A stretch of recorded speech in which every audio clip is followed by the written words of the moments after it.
under white clouds, cielo di Pisa, out of all this beauty something must come.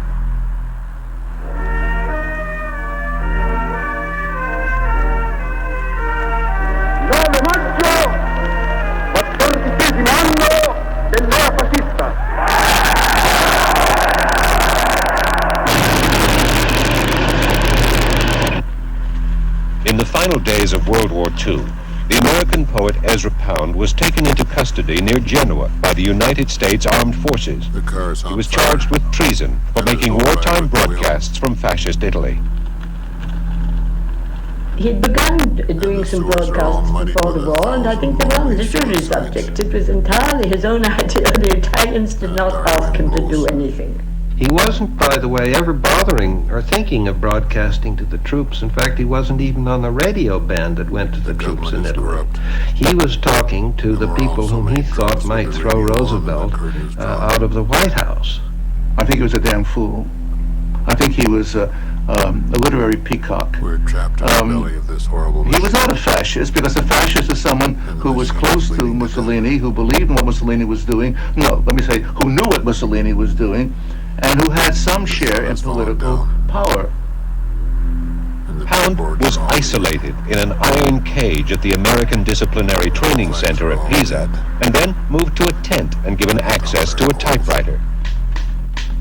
In his 5 months' confinement at the camp, Pound wrote the Pisan Cantos, 11 sections of an epic poem of the 20th century. Buildings toppled in on themselves. As a lone ant from a broken anthill, from the wreckage of Europe, ego scriptor.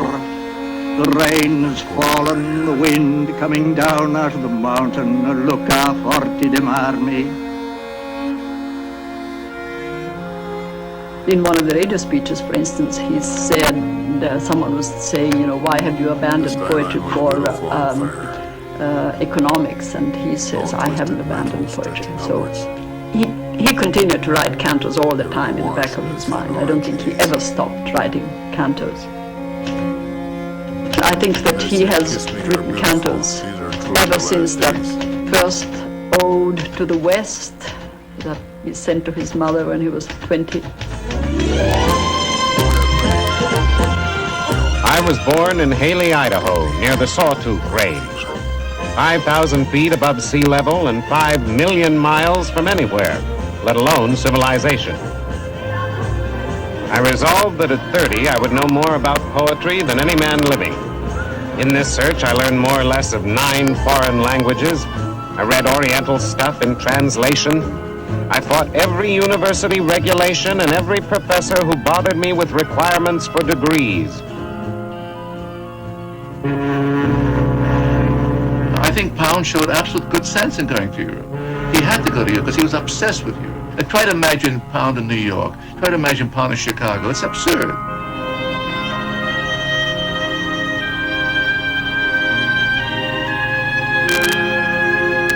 Pound left America in 1908, settling first for 3 months in Venice. He began to absorb the language of Dante and Cavalcante and the Romanesque architecture of northern Italy.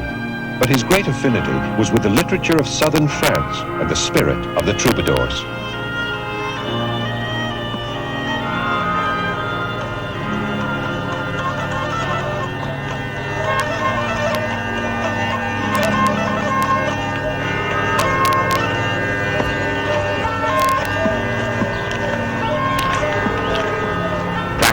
All the poetry of the modern world arose from 12th century Provence. The Provençal triumph is an art between literature and music.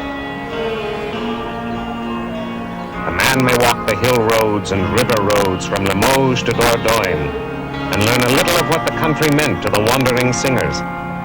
He may learn why so many canzos open with speech of the weather and why such a man made war on such and such castles.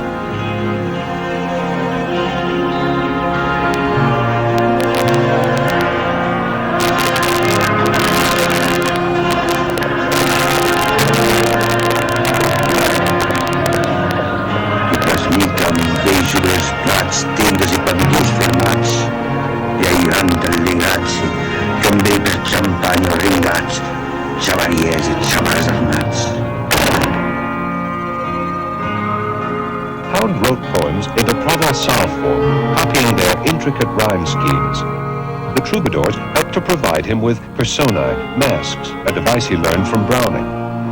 In one poem, Alta Forte, he took the persona of a warlike knight. There are 6 stanzas, each with 6 lines, and the 6-line endings repeated in each stanza. Alta Forte, locutor in Bertrand's deform. Dante Alighieri put this man in hell because he was a stirrer up of strife. Judge ye, have I dug him up again? The scene is in his castle Alta Forte. Fabiol is his jongleur, the leopard, the arms of Richard Coeur de Lion.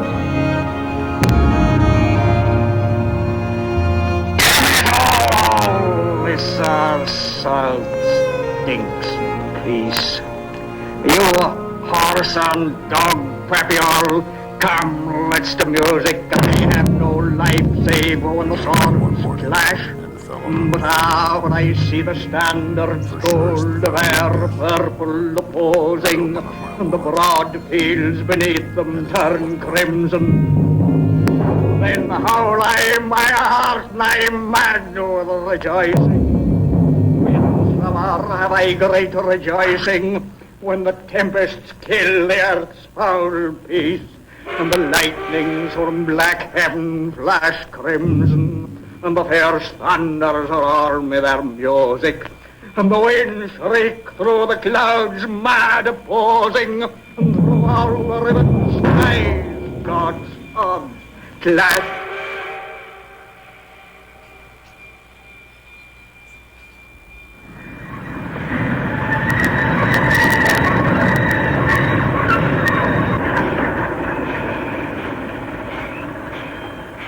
He says when he came to England he was 40 years out of date, and that is, I think, almost an understatement. I think he was at least half a century out of date when he arrived in England.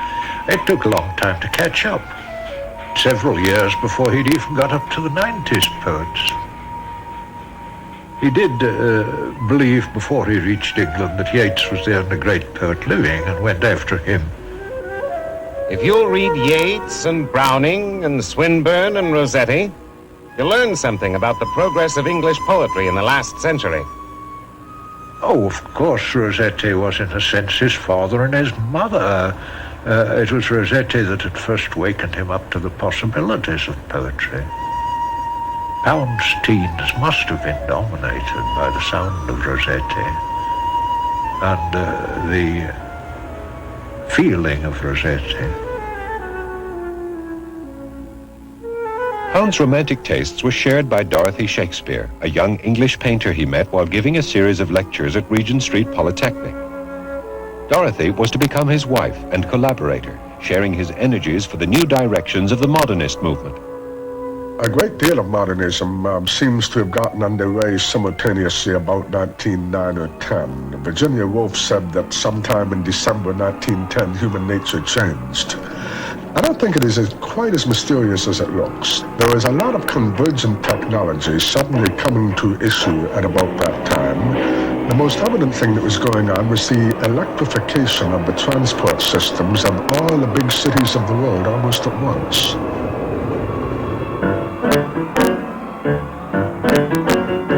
Once in Paris, I got out of the metro station and saw suddenly one beautiful face.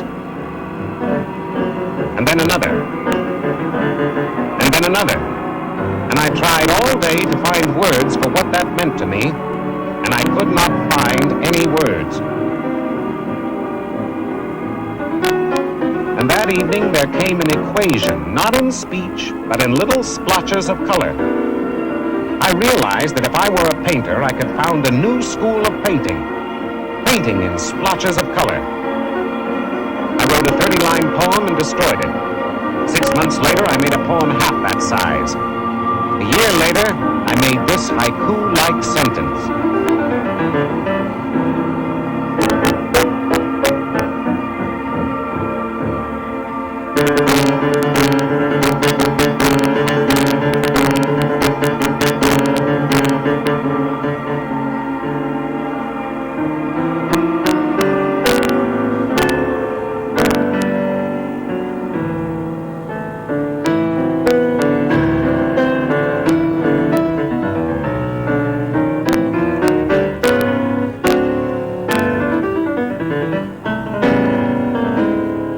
image is the poet's pigment.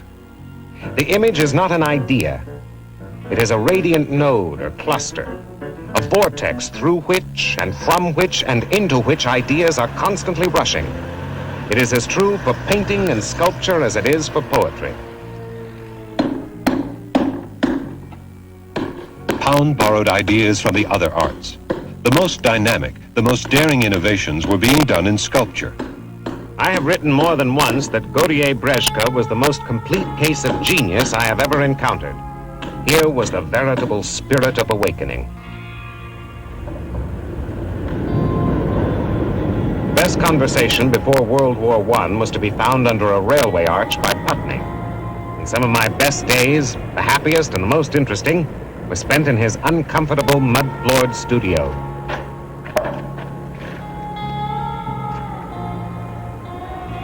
Sculptural energy is the mountain. Sculptural feeling is the appreciation of masses in relation. Sculptural ability is the defining of these masses by planes.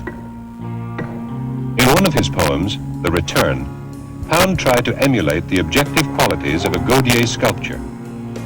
It looks like a dismembered fragment of Sappho, the way fragments of Sappho look on the page when they're being reproduced from torn parchments. And the left-hand side has been ripped away.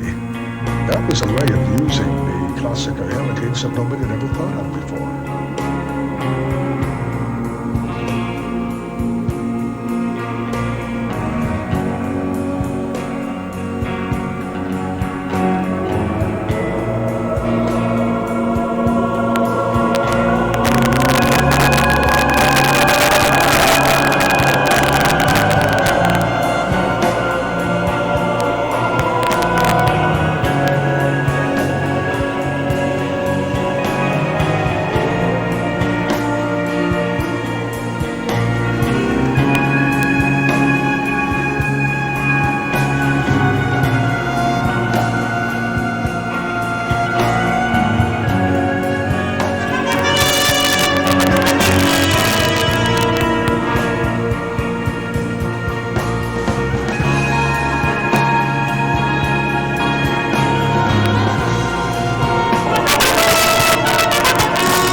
its end. The upper strata of society was rotten, trivial, idiotic. In any case, the years immediately before the Great Slaughter were full of exhilaration for those in the middle of the action. All our work was the work of outlaws.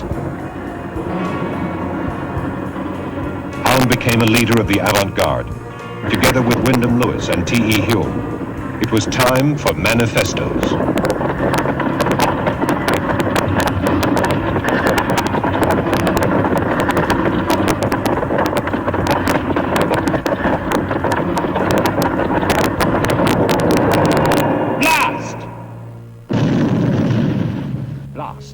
Years 1837 to 1900. Curse, abysmal, inexcusable, middle class.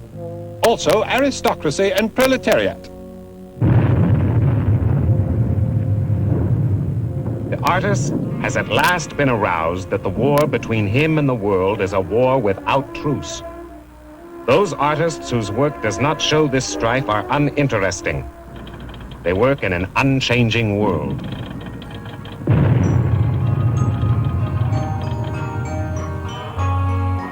Of 1914, Ezra and Dorothy Pound, newly married, were in Stone Cottage in Sussex with William Butler Yeats. Pound had been working on a series of Chinese translations which he called Cathay. He sent them to Godziej-Brzeźka, who had gone to the front. And once again, later, we met at the South Bridge Head, and then the crowd broke up. You went north to Sand Palace. And if you ask how I regret that parting, it is like the flowers falling spring's end to confuse the world in a tangle. What is the use of talking, and there is no end of talking, there is no end of things in the heart. I call him the boy, have him sit on his knees here to seal this, and send it 1,000 miles, thinking.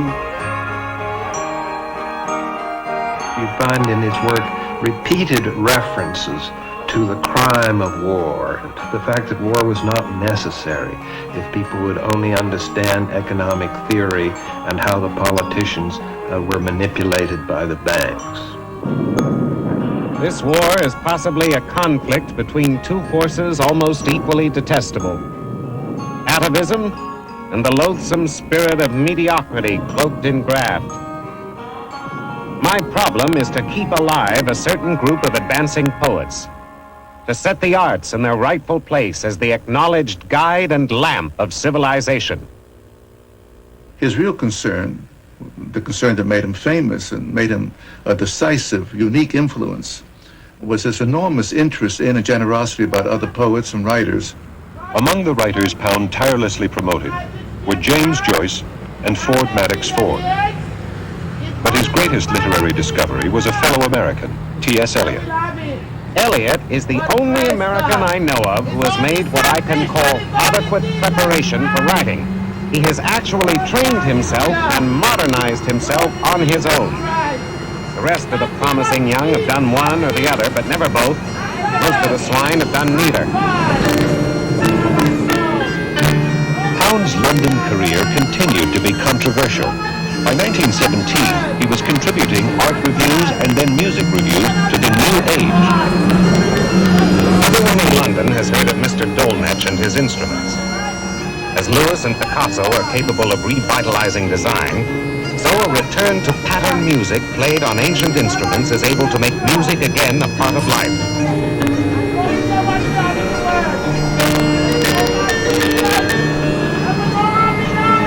Poetry is a composition of words set to music. Poets who are not interested in music are bad poets. He didn't, I think, get that idea straight out of nowhere. I think he got it from Walt Whitman. But in Homage to Shakespeare's Properties, Ezra discovered how to organize a poem on the model of music, so that every line grows out of the line before by modification of the rhythm.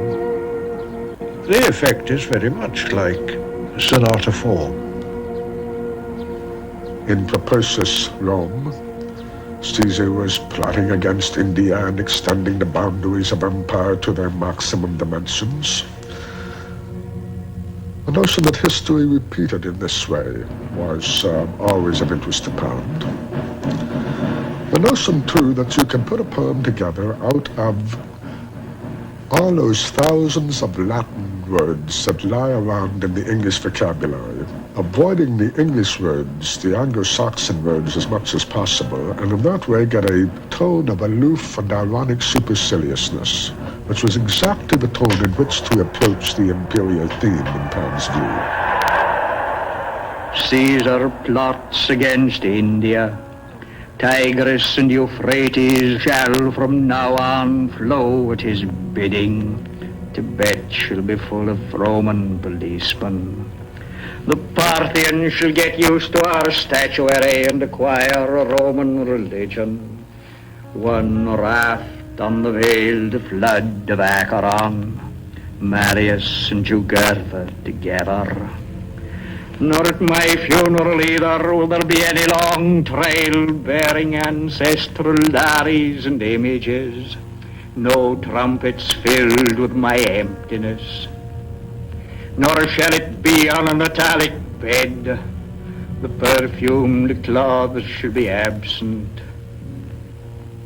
A small plebeian procession, enough and in plenty. There will be 3 books at my obsequies that I take my not unworthy gift to Persephone. You will follow the bare scarified breast, Nor will you be weary of calling my name, nor too weary to place the last kiss on my lips when the Syrian onyx is broken. He who is now vacant dust was once the slave of one passion. Give that much inscription, death, why tardily come?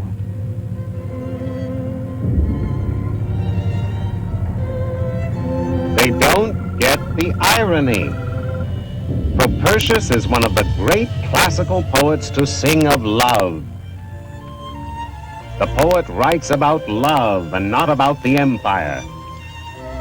The Roman poets are the only ones we know of who had exactly the same problems as we have. The metropolis, imperial posts to all corners of the world.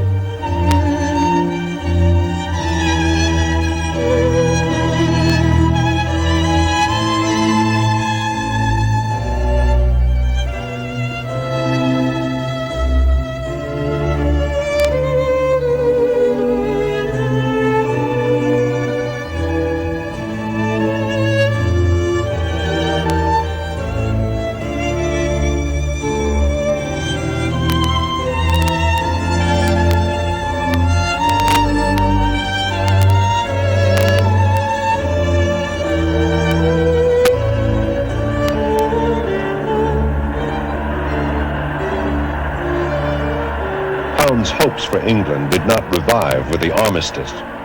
He embarked on a new poem, part farewell to London, part parody of his own career as a poet. For 3 years out of key with his time, he strove to resuscitate the dead art of poetry, to maintain the sublime in the old sense. Wrong from the start. No, hardly, but seeing he'd been born in a half-savage country, out of date, bent resolutely on wringing lilies from the acorn, caponeus, trout for factitious bait. He and Eliot had been reading some of the modern French poets, but particularly Théophile Gautier, and Pound's stanzas are not Gautier's stanzas by any means. They're much less neat.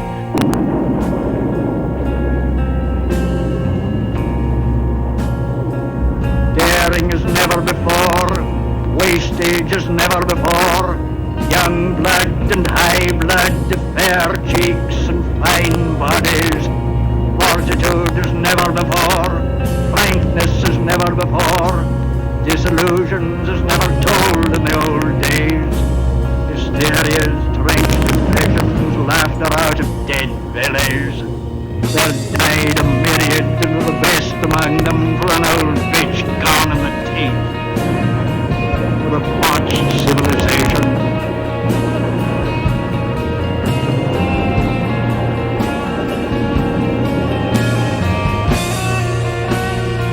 Pound went to Paris. Interviewed by the New York Herald, he said, I find the decay of the British Empire too depressing a spectacle to witness at close range. asked about his plans, Mr. Pound said, I am devoting myself to a study of 12th century music. I am also writing a long poem, although I realize one should not write long poems in the 20th century. In Paris, Pound mixed with George Antheil, the American composer of Ballet Mécanique. Antheil was the friend of a young violinist, Olga Rudge.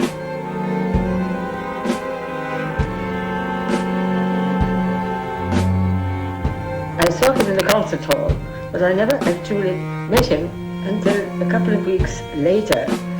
And I was told, oh, you know, he's a critic. And he'd been to our concert, you understand what I mean.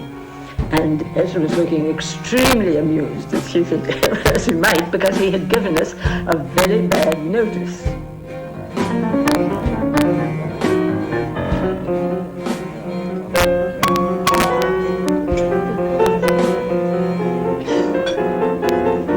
I've done cantos 5, 6, and 7, and each is more incomprehensible than the one preceding it. I don't know what's to be done about it. Pound's cantos began as one thing and very quickly slid into something else. They began as the translation from the Odyssey that begins the cantos indicates, as that most classical, most perfect of themes, the journey to the dead. And then went down to the ship, set keel to breakers, forth on the godly sea, and we set up mast and sail on that swart ship, 4 sheep aboard her, and our bodies also heavy with weeping. And winds from sternward bore us out onward with bellying canvas.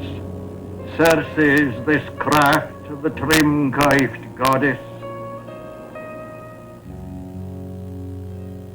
Pound can be simultaneously an American poet, an imitator of the Anglo-Saxon seafarer, and a translator of the 11th book of the Odyssey, all at the same time. The fact that these are chronologically enormously distant from one another doesn't disturb him in the least. We appear to have lost the radiant world where one thought cuts through another with a clean edge. A world of moving energies. The Mediterranean sanity that gave the churches like Saint-Hilaire, San Zeno, the Duomo di Modena the clear lines and proportions. Not the pagan worship of strength, nor the Greek perception, but this harmony of the sentient, where the thought has its demarcation, the substance its virtu, where stupid men have not reduced all energy to unbounded, undistinguished abstraction. The country of Dante seemed a more secure home for a poet in exile embarked on an epic work. The Pounds moved to Rapallo in 1924, a small town on the northern Italian coast. It was to be their home for the next 20 years.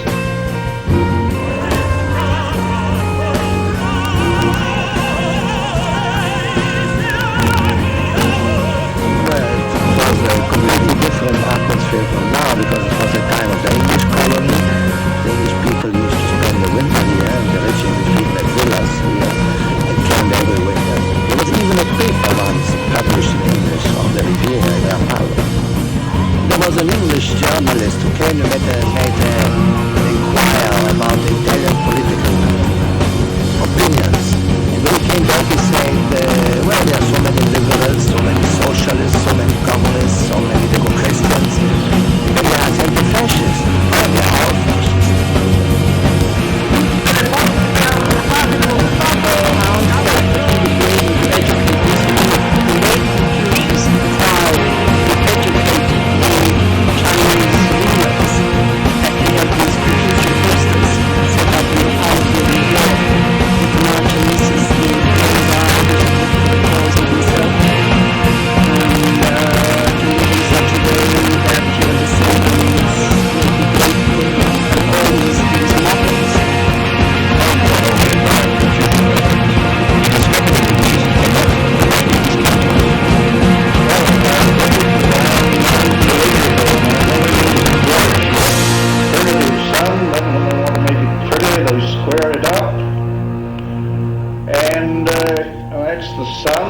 For the dawn, you got the sun over the horizon.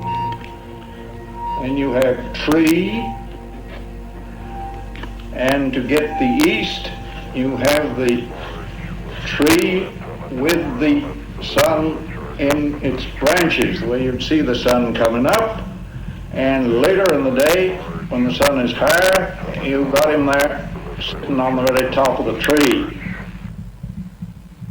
It is that if you set two things side by side, they will produce not only each other, but something else, which is really the reaction of the two together. Thus, you need not have connecting links all the time as you go on in the poetry. Pound promoted his ideas tirelessly, even from his Rapallo outpost. He wrote cantos and edited a literary supplement for Il Mare, the Rapallo newspaper.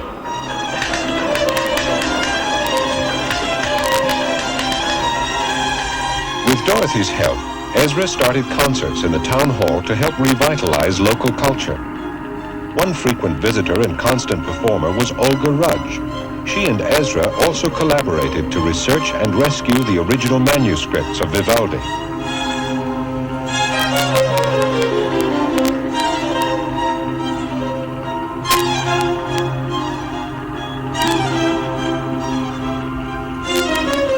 1924, Ezra and Olga Rudge had a daughter, Mary.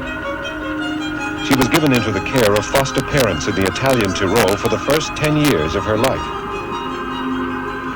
After a while, I think that he found it an interesting experience to be a parent. Obviously, he knew about Jean-Jacques Rousseau. I didn't, but... and then there is always the idea of the make it new. If you want to start civilization, I mean, you have to start somewhere. And with me, he certainly had a very, a clean slate. Well, I came here first in 1934, and it was arranged that I should become a student in what Ezra called the Ezuversity. The lectures of the Ezuversity always took place at lunch and dinner, and he would hold a brilliant monologue which would go on throughout the meal, ranging on every possible subject. He always read the Italian papers quite carefully, and very often he would bring the newspaper to the table, and he would go through it, pointing out enormities of what various politicians or various bankers were doing in different countries. His politics came almost entirely out of his interest in monetary reform, and out of this economic obsession, and it was an obsession, came most of his political ideas. Usury is the cancer of the world, which only the surgeon's knife of fascism can cut out of the life of nations. One of the reasons why Jews traditionally and historically were allowed to become bankers and creditors is that the Christian church didn't itself believe in allowing usury, but wanted pagans and malcontents like Jews to practice it. With the result, the Jews got the reputation for being the only money lenders in the world. Pietro Lombardo came not by usura, Duccio came not by usura, nor Pier della Francesca, Juan Bellin not by usura, nor was La Calunnia painted. Came not by usura Angelico, came not Ambrogio Predis. No church of cut stone signed Adamo may fake it. Not by usura Saint Trophime, not by usura Saint Hilaire. Usura rusteth the chisel, it rusteth the craft and the craftsman. It gnaweth the thread in the loom, none learneth to weave gold in her pattern. Azure hath a canker by usura, Karamas is unbridled. Emerald findeth no mending.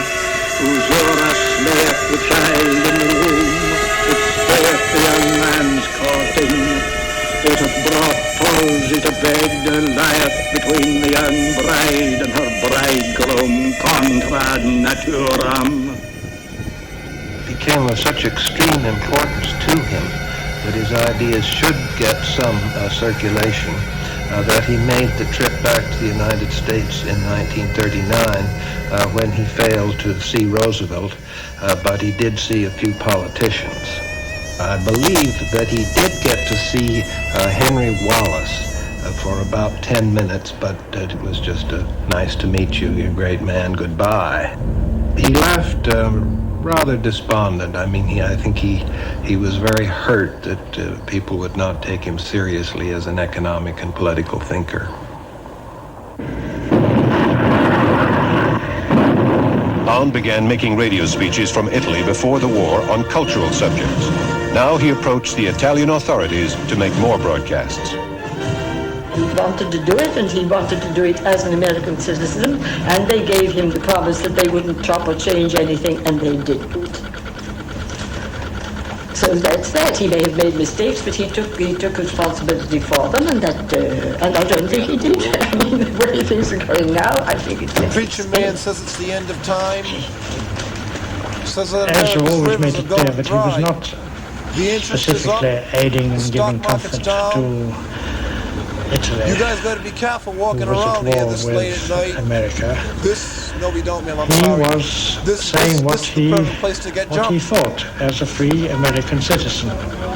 which, had he been able to say it on So says the preacher American man, soil, would not have been I don't treasonable. go by what he says. Ma penso che io una volta a Pound con timore gli ho fatto notare se non poteva subire delle conseguenze da questi discorsi, e lui fece così come una risata così. Quindi non ho idea, forse lui era un po' ingenuo in queste cose e pensava che non era un'azione così grave, che non era offendere la sua patria, perché lui se la prendeva con un uomo, se la prendeva con Roosevelt.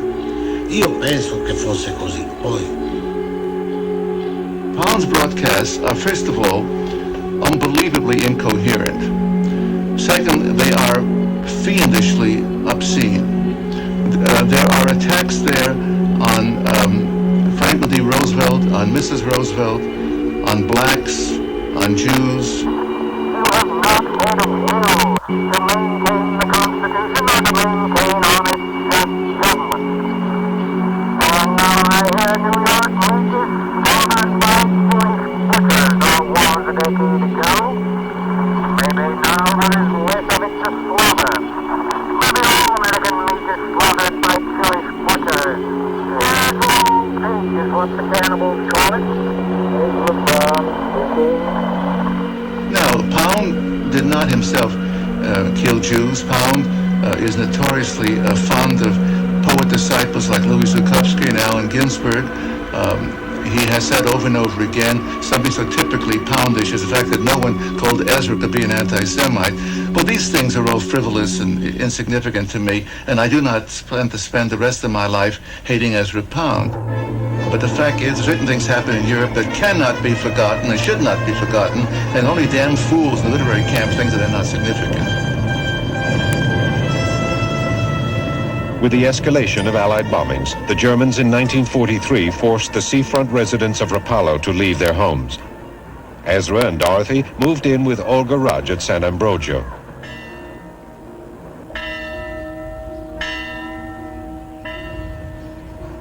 Well, the ménage à trois was unavoidable because of the war. There was nothing else they could do.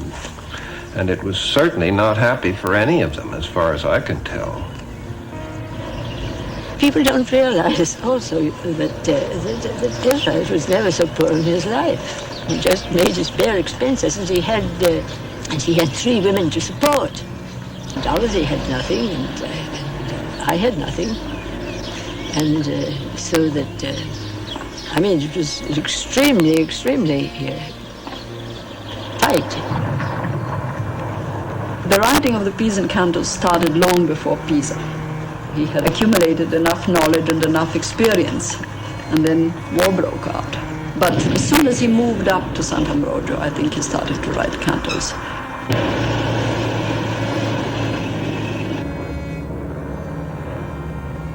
You understand, these partisans that came for Ezra, they were common thieves.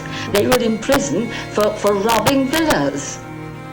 They were just simply thieves, and so they were liberated. So they living in the thing. They thought they would get a very fine reward from the Americans. When Ezra was put into the camp, he disappeared from the circulation. Nobody knew where he was for months and months and months. Now, if you think that's fair, and he was in Pisa, that is an hour's ride from Rapallo. Well, the cage had a concrete floor, and I would say it was about maybe 6 feet tall. It was about 4 or 5 feet wide. It was reasonably comfortable, but it was exposed to the elements. And of course, at night he had these strong, glaring Klieg lights, giving the old man, well, he was 60, 61, whatever it was, but it gave him no rest at night. And of course, he had the hot Tuscan sun broiling down on him all day. And between that and the gawking of all the prisoners who passed by, he really was very much like an animal on display. I had no legal right to go. The laws were that the blood relations were allowed to visit once a month, I think, for a couple of hours or something like that. So I applied for Mary. It was really just a kind of physical reunion that was important. I mean, not much was said and not much was done. I mean, one embraced each other and one wept, and that was it. He'd come into the medical headquarters, settle down behind this old typewriter, and start pecking away with 2 fingers. He had no books. He had nothing, really. He was reduced to Mother Nature. And many times I'd go into his tent and find him lying flat on the grassy floor, studying the grass, studying the bugs. He was a great one to study the moon and the stars, and line them up with his tent pole, or line them up with the smoke light, smoke vent up in the ceiling of the tent. So really, it's all the old man had, although he was only 60. I don't know why I'd call him old. But he seemed to be old. He had that goatee, and he had this walking stick, and he'd get up every morning, and he'd duel out in front of his tent. He'd pretend that he was fencing. He was a great one, for physical exercise. He was always himself. He'd dream up his own weird gymnastics. Very abrupt, very jerky, and always very pointed with that cane or walking stick that he had. There's virtually nothing in the cantos to reflect the fact that the author was being charged with treason. I think if you didn't know that, you would probably never be able to extract it from the poem. The concentration is on the total collapse of the Mussolini regime and the whole fascist experiment. The enormous tragedy of the dream and the peasant's bent shoulders. This leaves the author with nothing to do but return in memory to London. And the real site of the Pisan cantos much of the time is London. The landscape is Italian. But against that Italian landscape, we have even the ghosts of those he knew in London, and the road that he left behind him.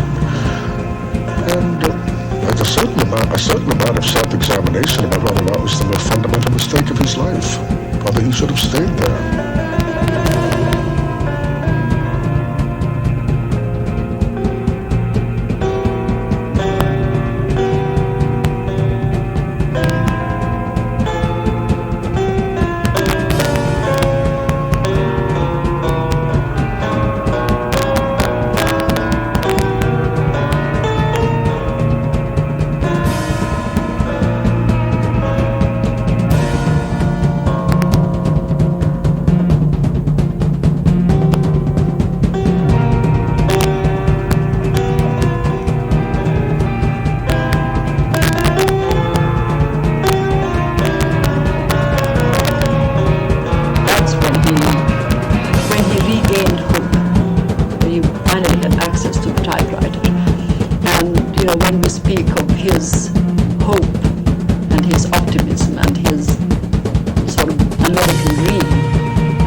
very serious because he was indicted for treason, which I believe is a capital offense for having made these broadcasts.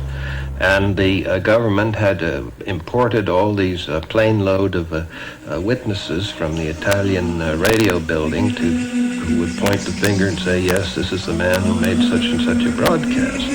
But the complete press climate, the public climate, was absolutely down on Ezra. I mean, for one person who thought he was a great poet, there were 100,000 who thought he was a son of a bitch. The consensus was unanimous that one must try for the unsound mind route.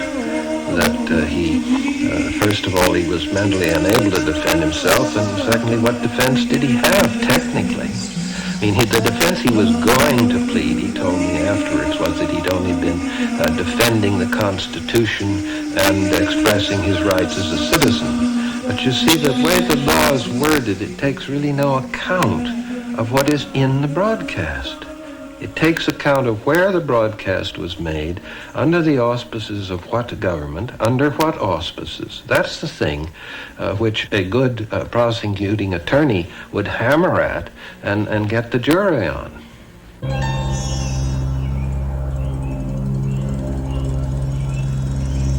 At that stage, I think he had given up hope for America.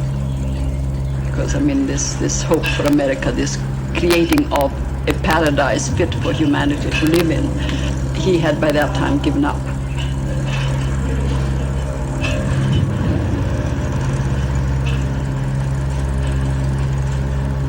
Pound was to spend the next 13 years at St. Elizabeth's Hospital. First at Howard's Hall.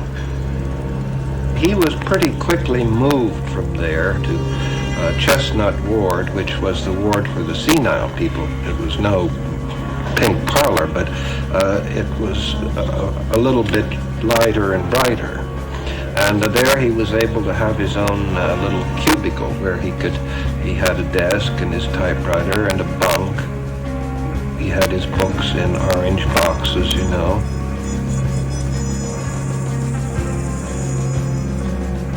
The thing about the candles is that it does reflect the mind in great trouble.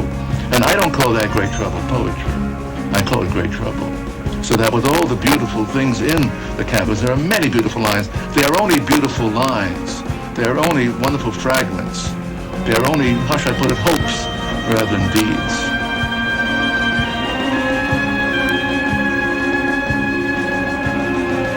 There are pages in Rockjaw, in Thrones, and in Drops and Fragments as good as anything he ever did in his entire life, there's no doubt of that. There are 4 successive cantos in Rockjaw which sustain the visionary mode more continuously than he ever sustained it before or since. When he comes into the poem convincingly, it is always in a role, somewhere remote in space and remote in time.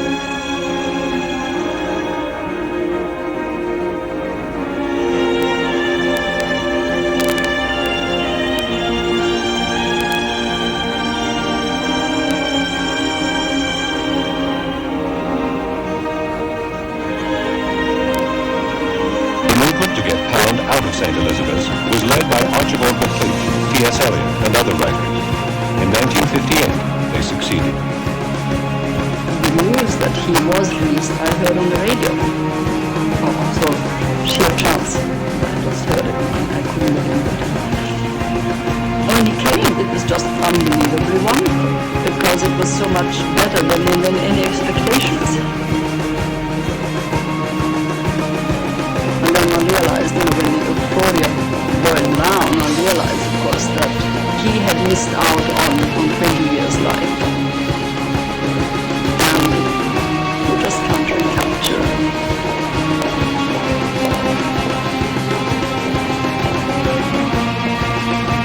From drafts made in St. Elizabeth's, Pound put together 14 cantos for publication. He became restless. After 6 months at Brunberg Castle, he wanted to resume the world he had once known. One thing I want to say is that they should capture in first like a very thorough check-up.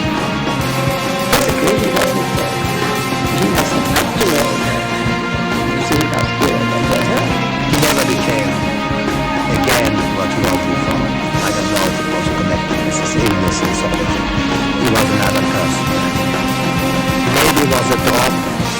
fill the glass, you know. There's always a certain age where we change our personality. Everybody, also the most normal. He was already an extravagant nature.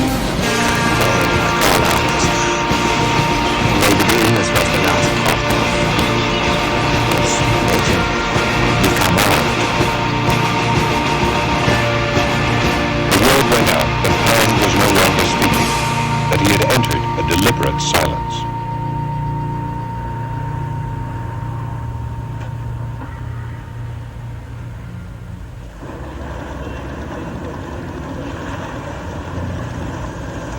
Part of the risk he is taking is that of conducting his life with sufficient scale and dignity to be an appropriate central figure for this poem. Because he is not only the author of it, he is in many ways its central figure.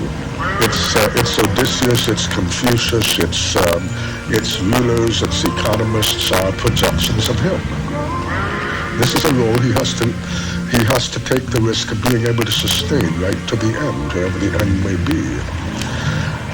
What the poem does manage to produce by way of an ending is the fragmentary consciousness of a very old man.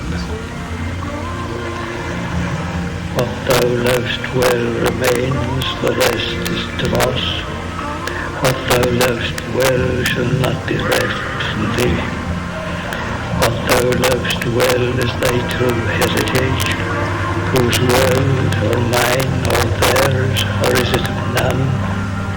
First came the scene, when thus the palpable Elysium over in the halls of hell. What thou lovest well is thy true heritage, what thou lovest well shall not be reft from thee. The ant's a centaur in his dragon world, pull down thy vanity.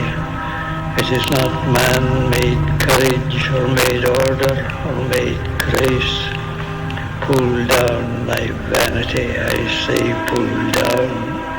Learn of the green world what should be thy place in scaled invention or true artistry. Pull down thy vanity, backhand pull down. The green cask has outdone your arrogance. Master thyself, then others shall thee bear. Pull down thy vanity. Thou art a beaten dog beneath the hail, a swollen magpie in a fitful sun, half black, half white, nor knowst thou wing from tail. Pull down thy vanity. How mean thy hate, fostered in falsity. Pull down thy vanity, wraith to destroy, niggard in charity. Pull down thy vanity, I say pull down. But to have done instead of not doing, this is not vanity. To have with decency not this blunt should open, to have gathered from the air of live tradition, as from a fine old eye the unconquered flame. This is not vanity. Here error is all not done, all in the diffidence that faltered.